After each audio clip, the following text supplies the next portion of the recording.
It's me Vishal ബ്ലോഗ്സിലേക്ക് എല്ലാവർക്കും സ്വാഗതം.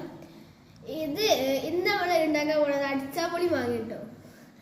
ഇത് ബട്ടർ പേപ്പർ എടുത്തിട്ട് ടവലിൽ അടിച്ചാണ് എടുത്തിക്കണേ, മാങ്ങ എടുത്തിക്കണേ മെയിന്, പിന്നെ ഉപ്പും മുളകും. പിന്നെ ഈ ബട്ടർ പേപ്പർ ഞാൻ കഴുകിയിരുന്നിട്ടോ.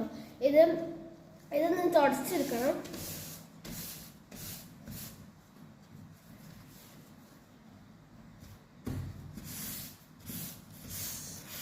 ഇത് നമ്മൾ തുടച്ചെടുത്തിരിക്കുന്ന ബട്ടർ പേപ്പർ. ഇതിൻ്റെ അടിയിൽ നമ്മള് സെന്ററിലായിട്ട് സാസറൊക്കെ ഉണ്ട്, സാസർ വെച്ചിന്. പിന്നെ എന്താ മാങ്ങ ഉണ്ട്. ഇനി നമ്മൾ കുറച്ച് മഞ്ഞൾപ്പൊടി മിക്സ് ആക്കിയിരുന്നു കേട്ടോ. നല്ല ടേസ്റ്റ് ആണ്. സൈഡിൽ ഇട്ടെടുക്കുന്ന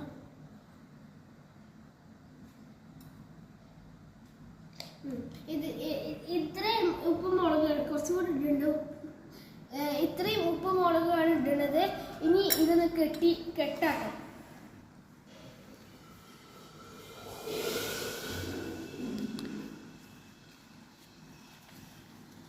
ഇത് നമ്മള് കെട്ടിയെടുത്തേ.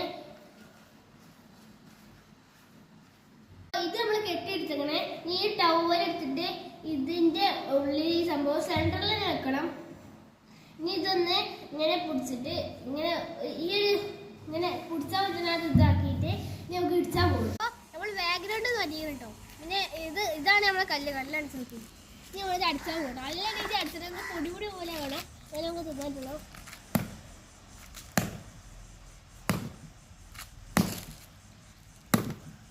അടിച്ചിട്ടോ നമ്മള്.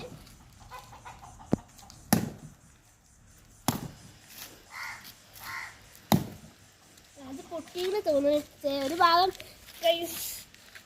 മൂഞ്ചിട്ടോ കൂട്ടി. അപ്പോൾ ഈ ഒരു സൈഡ് നമ്മളെ ഫുള്ള് പൊടി ആക്കുന്നത്. ഈ ഒരു സൈഡ് ആക്കാനുണ്ട്.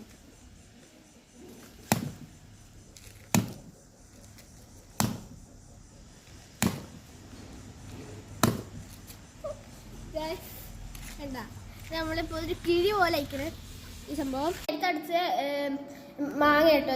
ഇത് കിഴി പോലെയുള്ള ആ മാങ്ങ തന്നെയാണ്. പിന്നെ നേരത്തെ എടുത്ത സാസറും ഞങ്ങൾക്ക് അൺബോക്സ് ചെയ്യാം. ഗോയ്സ് ബട്ടർ പേപ്പർ മൊത്തം പൊട്ടിയാണ്. ഇത് കെട്ടൊന്നും ഇല്ല കേട്ടോ. അപ്പോൾ ഇതാണ് നമ്മളെ മാങ്ങ. പിന്നെ ആരും സപ്പോർട്ട് ചെയ്യാനൊന്നും മറക്കരുത് കേട്ടോ.